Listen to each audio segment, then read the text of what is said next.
मेरी ओर से आप सबको अस्सलाम वालेकुम। जो इन्होंने कहा फादर ऑफ द डिस्ट्रिक्ट, ऐसा कुछ नहीं। जो बुजुर्ग हैं एक रिस्पॉन्सिबिलिटी है तो हमें उसे निभाने का मौका मिला। इंटरेस्टिंगली जब एक बार यहाँ रह जाओ ना किसी डिस्ट्रिक्ट में, तो दोबारा कोई कोशिश नहीं करता। मैंने भी कोई कोशिश नहीं की। और दोबारा आने से एक बड़ी प्रॉब्लम क्या है कि खुद के साथ कंपटीशन है कि मैं पहले से बेहतर करूं। प्लस पॉइंट ये है कि आपके साथ ताल्लुकात हैं, जानते हैं, तो मुझे इतना बड़ा कष्ट नहीं हुआ। इलाका जानता हूं, लोग जानता हूं, यहाँ पोलिंग लोकेशन 182 थी, सब पे गया हूं। तो वो एक ईज रही कि कॉन्फिडेंस है कि लोगों के साथ है। लेकिन हालात ऐसे हैं कि कभी भी कोई भी चांस नहीं लिया जा सकता। गगनगीर अटैक के बाद गांदरबल पूरे इंडिया में दूसरी नज़र से देखा जा रहा है कि यहाँ वो एलिमेंट है, आप मत कहें कि नहीं है।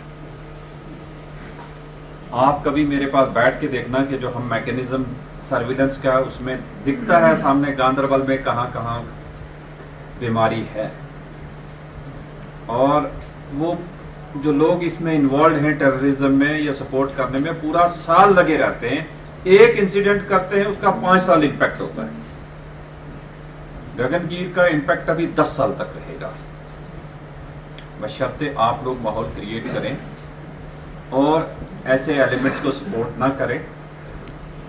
आप तो कभी नहीं करेंगे, बट कुछ ऐसे एलिमेंट हैं सोसाइटी में, चाहे वो किसी की मोटिवेशन से हैं, चाहे पैसे की कंसिडरेशन से हैं, मगर वो करते हैं। उसका नुकसान यही होगा कि आपके टूरिज्म नहीं बढ़ेगा, आपका बिजनेस नहीं बढ़ेगा, आपके जगह की, लैंड की वैल्यू कम हो जाएगी।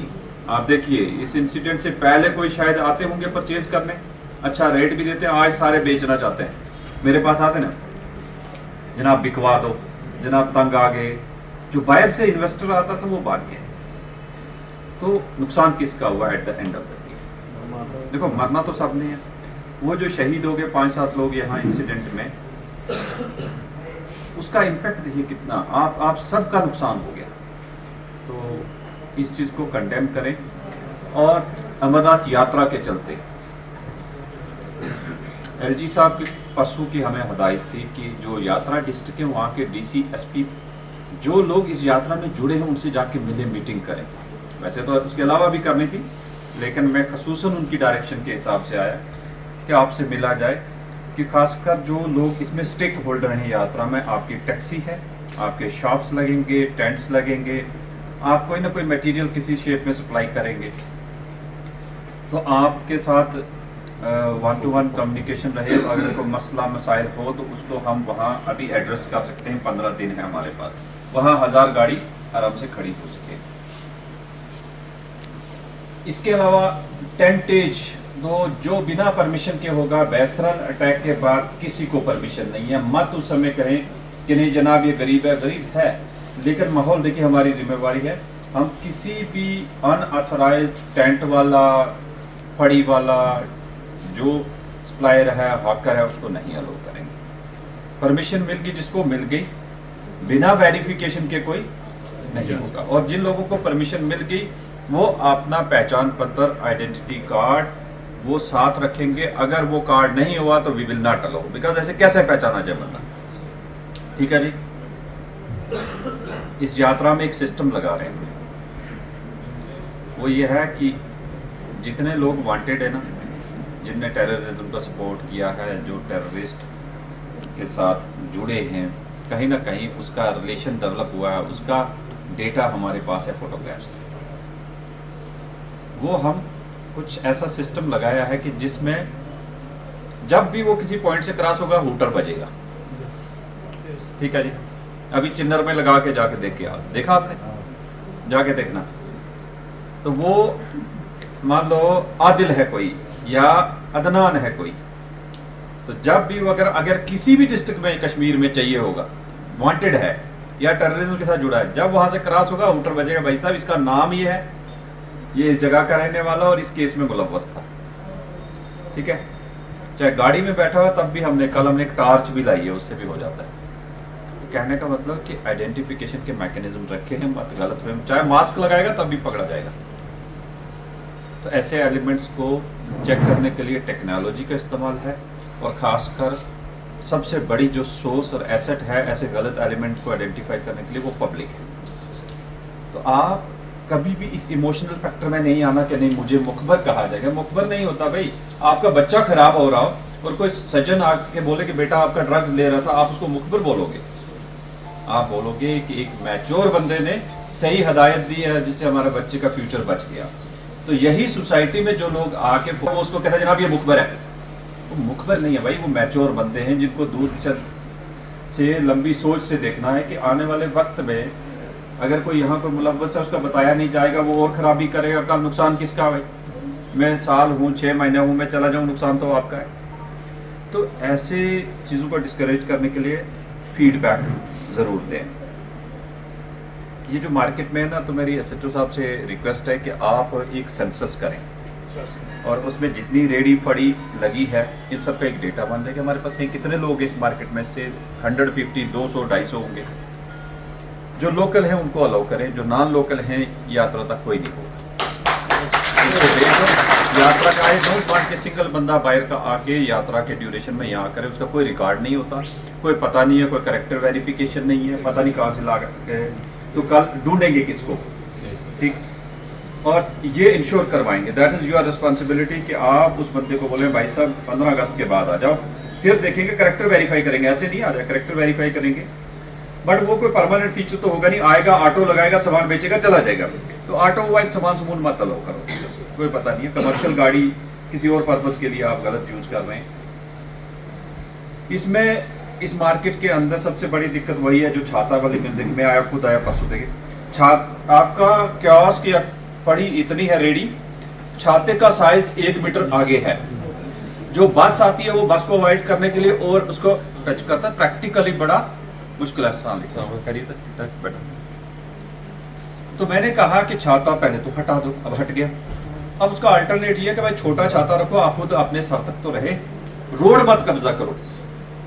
तो छोटा छाता सर पे रख सकते हैं, उसमें कोई ममानत नहीं है, लेकिन अब वो कहेगा कि मैं उसको दुकान बना लूंगा, वो नहीं चलेगा। शॉपकीपर्स भी क्या करते हैं कि आपने उसको पेमेंट लेते हैं, सबको पता है, वो आगे एक रेडी लगवा देते हैं, तो वो मत करो। शॉप है तो है, ये कभी भी परमानेंट पॉइंट नहीं होते। म्यूनसिपैलिटी में तो वो जाके देखिए, वो एक मूविंग रेडी होती है। जम्मू सिटी में, श्रीनगर सिटी में इधर से उधर भागते हैं, उधर से उधर भागते हैं। फिक्स पॉइंट मत करो। फिक्स करने से क्या कि वो शॉपकीपर कल मत बोले कि मेरी शॉप का काम कम हो गया। तो बेनिफिशियरी दोनों है, ये सबको पता है। इज्जतमाब जनाब खलील अहमद पुसवार साहब का शुक्रिया अदा करता हूँ, और इसके बाद पुलिस स्टेशन प्रांगण जिनकी तरफ से इस प्रोग्राम का इनेकाद किया गया।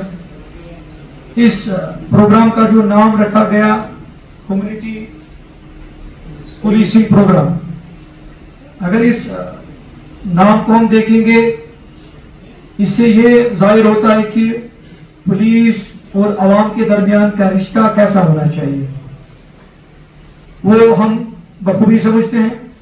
जब तक आवाम और पुलिस के दरमियान प्यार और मोहब्बत का रिश्ता होगा, आपको हर जगह अमन देखने को मिलेगा, और हर जगह जहां पे भी किसी ऐसी चीज की जरूरत पड़ेगी जिससे समाज का या समाज की बेहतरी होगी, तो उन चीजों में ये रिश्ता काम आता है। यहाँ पे सबने अपने अपने मसाइल की बात की, बहरहाल मैं ज्यादा मसाइल को डिस्कस यहाँ पे नहीं करूंगा। अलबत्ता 2-3 मसाइल ऐसे होंगे जो मुझे फोन पे बताया गया, या 1-2 वफूद ऐसे आए जिन्होंने कहा कि अगर आपको वहां पे मौका मिला तो आप अपने लेवल पे एसएसपी साहब के सामने ये बातें रखेंगे। जिनमें सबसे पहले मैं जनाब खलील अहमद पुसवार साहब के ज़हन में ये बात रखना चाहूंगा, मैंने इससे पहले भी जब भी डिस्ट्रिक्ट लेवल पे पुलिस की तरफ से प्रोग्राम का इनेकाद किया गया, वहां पे भी इस बात को बार बार कहा और आज भी कहता हूं, हॉस्पिटल रोड पे हमारा सबसे बड़ा अगर किसी जगह इशू है तो हॉस्पिटल रोड का। बार बार वहां पे इतनी कंजक्शन होती है, इतना ट्रैफिक मैस होता है कि जब कभी भी इमरजेंसी सिचुएशन वहां पे होती है, एम्बुलेंस को गुजरना होता है, एम्बुलेंस पास गसित और खुदा न खास्ता मैंने खुद देखा है कि अल्लाह ताला बची पेशेंट कभी ऐसी सिचुएशन में पहुंच जाता है एम्बुलेंस में कि सुबह मरते के खिलाफ पार्टी।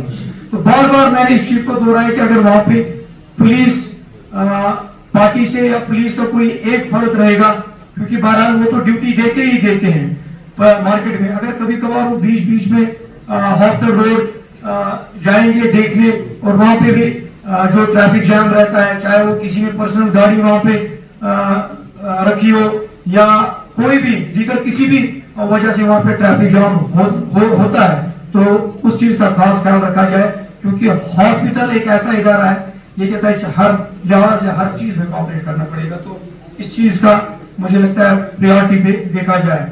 और साथ ही यहाँ पे लास्ट टाइम हम पुलिस को अप्रिशिएट करते हैं, खासकर हमारे जो डीएसपी सईद फराज साहब और एसएस चौकांगन सजाद असद साहब, इन्होंने लास्ट टाइम वो डिवाइडर्स लगाए थे ट्रैफिक जैम को कम करने के लिए।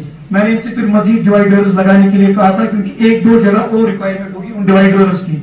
मुझे लगता है इनको हमने निशानदेही की है उन जगहों की, अगर वहां पे भी डिवाइडर्स लग जाएंगे वो भी अच्छा रहेगा। और साथ ही साथ, क्योंकि मैंने अभी कहा मैं कभी ऐसी बात भी करूंगा, हो सकता है वो किसी यहाँ पर किसी ने की होगी उसके अगेंस्ट भी हो, लेकिन कम्युनिटी रिलेटेड होगी और किसी से उसको फायदा भी होगा। खासकर मैंने अभी कहा यहाँ पे ट्रैफिक जाम होता है मेन हाईवे पे, वहां पे इश्यूज है दो तीन। पहला ये इशू है कि हमारे जो ऑटो वाले हैं, ऑटो वालों के लिए कोई परमानेंट स्टैंड का बंदोबस्त किया जाए। अगर परमानेंट स्टैंड का बंदोबस्त नहीं होगा तो कम से कम इनके लिए कोई एक मखसूस जगह रखी जाए जहां पे ये कम से कम अपना रोजगार हासिल कर सके।